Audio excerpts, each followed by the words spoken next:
in al-Qaeda in Iraq.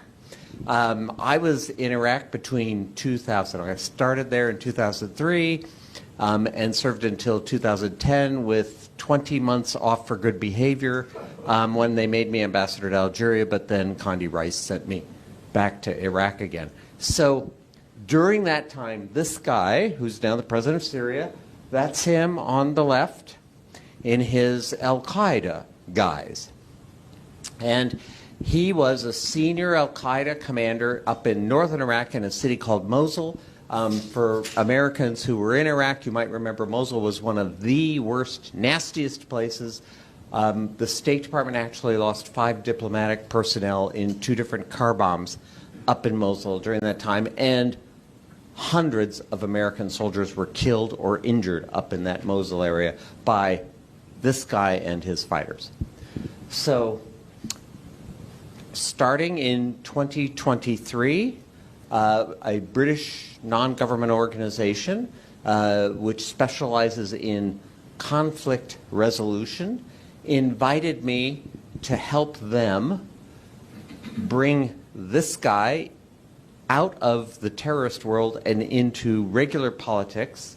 And at first, I have to tell you, I was very leery of going. I sort of had images of me in an orange jumpsuit with a knife to my throat. But after talking to several people who had gone in, and one of whom had met him, I decided to take the chance.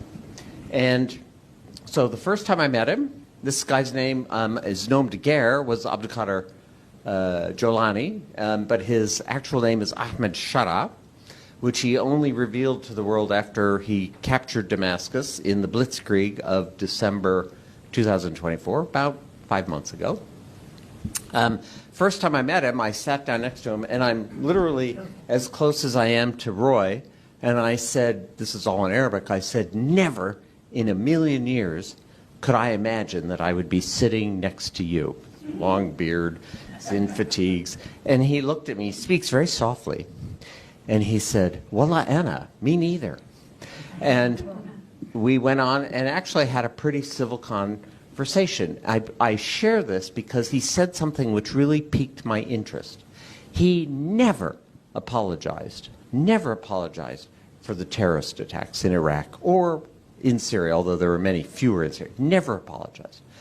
But he also said, you know, now I am governing an opposition-held area of northwest Syria, and I am learning that the tactics and the principles that I was following in Iraq do not apply when you actually have to govern 4 million people. And they had 2 million residents of that area of Syria, and then another 2 million refugees who had come there from other parts of Syria. So they had a population of 4 million. He said, I am learning that to govern, you have to make compromises. I was very struck by that. So that was in March 2023, just over 2 years ago. We went back a second time in September. I went to Syria in January. I met Ahmed al-Sharaa, the president then. When I saw him in the presidential palace, I said, never in a million years did I expect to see you here. And he kind of grinned and he said, well, I like to keep surprising you, Mr. Ambassador.